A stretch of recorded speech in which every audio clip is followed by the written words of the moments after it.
Hello, you're watching World Talks on TVP World. My name is Sasha Farbach. With Iranian cities under attack after a joint U.S. and Israeli strike Saturday morning, regional U.S. bases are on alert. Iran has vowed a strong military response, promising a, quote, historic lesson to Israel and the U.S.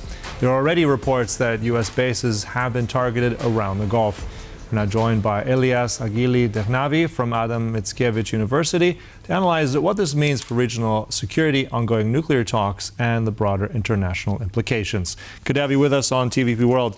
I want to just start right away. I mean, this is a fast-developing story. We know that there have already been strikes. There have been retaliation already. In terms of how you assess it, where does this go? Is this already regime change? Is this tactical? Is this something else? What's your takeaway right now? Well, good afternoon to our dear audience, and thank you so much for the invitation.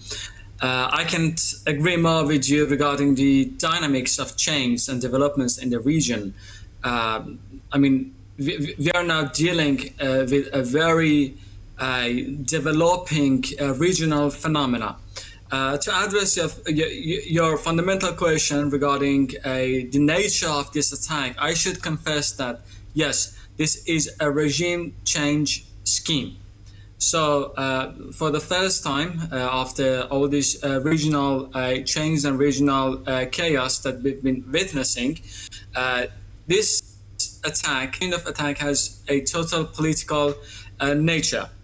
Of course, there are military actions, but the military actions are being conducted for the sake of political gains. So the main goal of this Israeli-American coalition is to carry out a regime change and through that stop a nuclear Iran.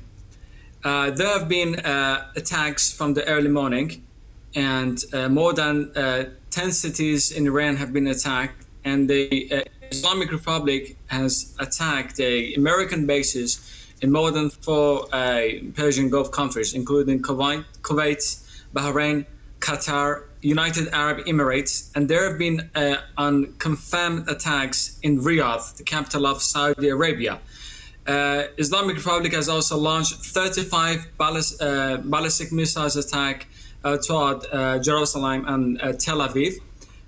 Reports have confirmed that most of the missiles have been intercepted, and some have been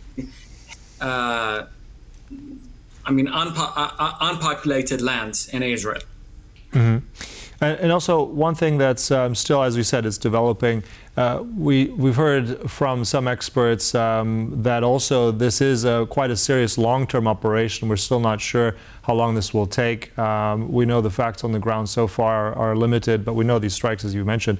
But at the same time, I want to press you on this. I mean, we've talked about and followed this story for quite some time, looking at if it is a political change in Iran.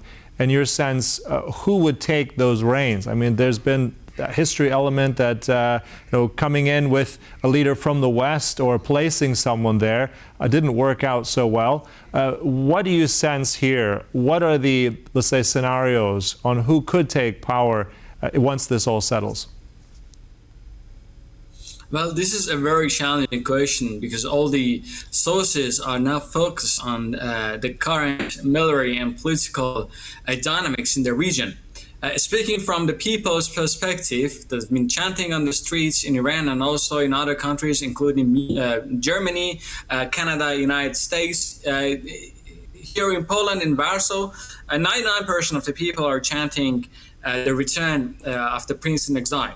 So the will of the people is a return of the crown prince, Reza Pahlavi. So that's what the majority of people on the street are calling for. But there's also another side to all this political chaos and political force. And we all know that. I mean, all those that have read histories know it better. That whenever there is an external military influence, the will of the people might move to the margins. So it is possible that the external coalition might also move to decide another figure.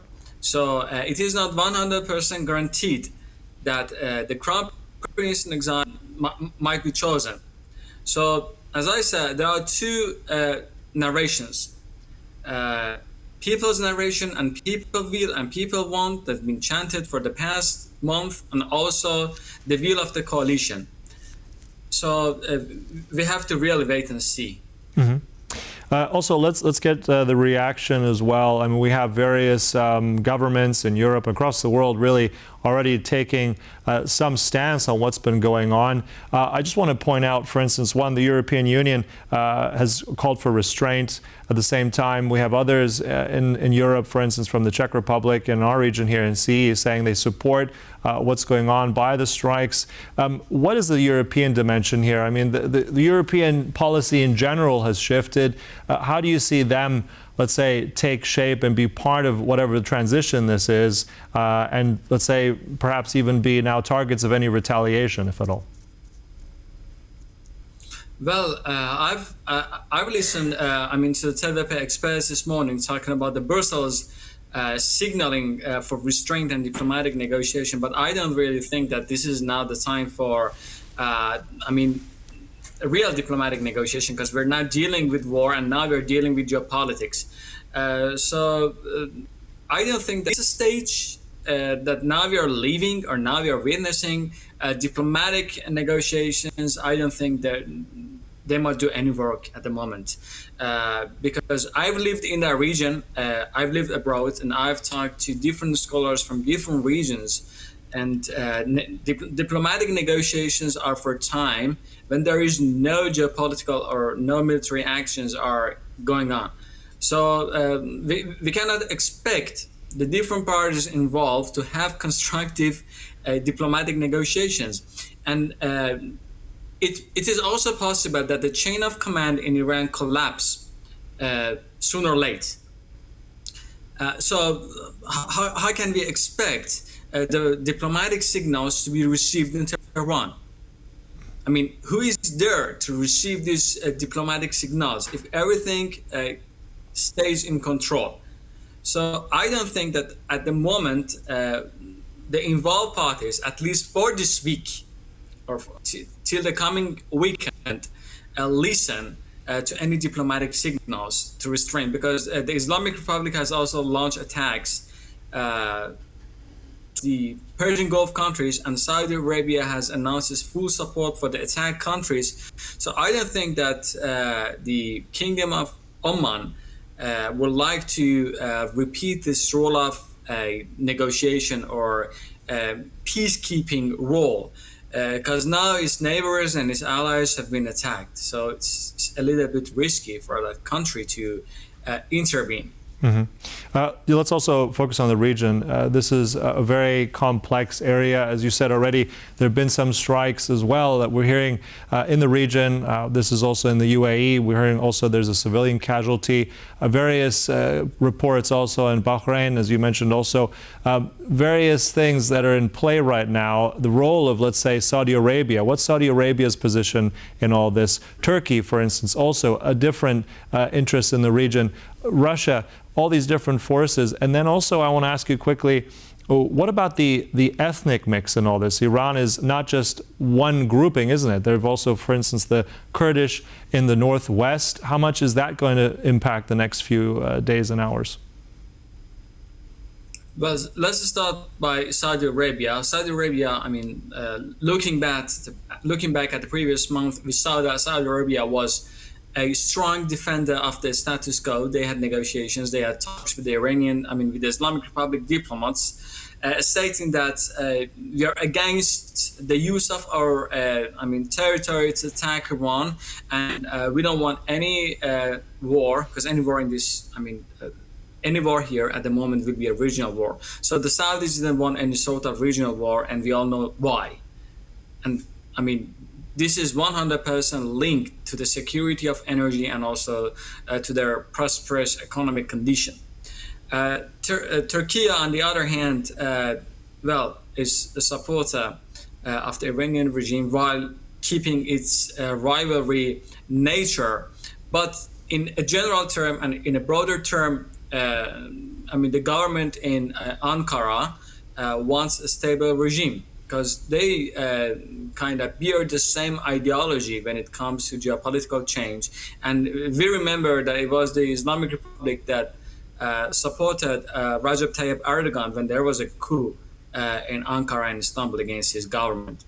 Mm-hmm. Regarding the Kurds, I should say that they prefer to stay silent, because any movement from the Kurdistan region at this time will make them an easy target for the Islamic Republic and IRGC.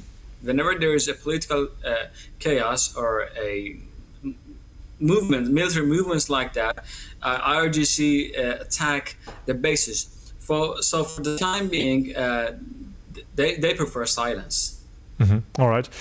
One thing also that's curious, I mean, the Iranians have made no secret of their connection to Russia, a close partnership.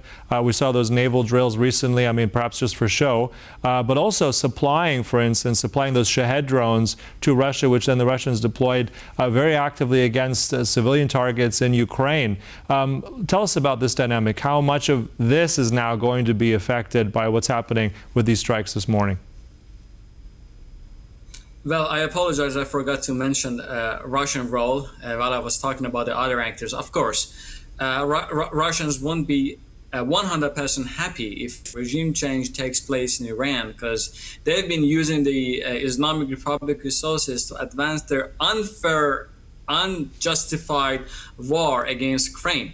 So if the regime falls, they will lose a very, very important, on the paper, ally on the paper in the west of Asia, a very important military and geopolitical corridor, a source, a free riding source will be lost, and they don't want that to happen. They don't want to have another, a strong Iranian pro-Western regime in the future, because that will be a direct threat, to the Russian Federation national interest. But they're 100% against it. And there's also another point that I have to mention quickly.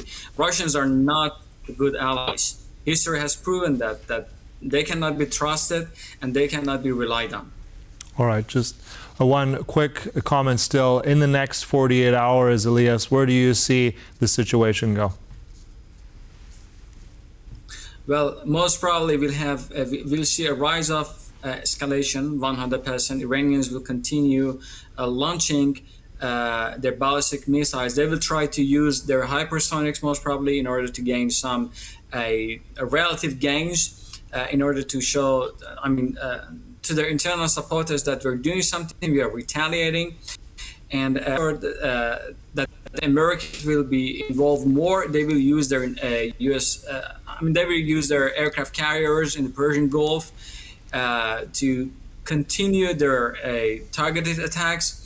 And in the next 48 hours, we'll hear calls perhaps from the EU or the United Nations to call for restraint. But I'm pretty sure that these calls will be, as we say here in Poland, they will be bez sensu. And I feel like that no one will listen to these calls for restraint, at least in the next 48 hours. All right. So, with that, we'll have to then see what does happen in those next 40 hours, but we'll continue to cover it. But really, very good insights there. Thank you so much. That was our guest here, Elias Aghili Dehnavi from Adam Mickiewicz University. Thank you. Thank you so much. And thank you for watching. That concludes World Talks, but stay right here on TVP World for more news and commentary. Goodbye.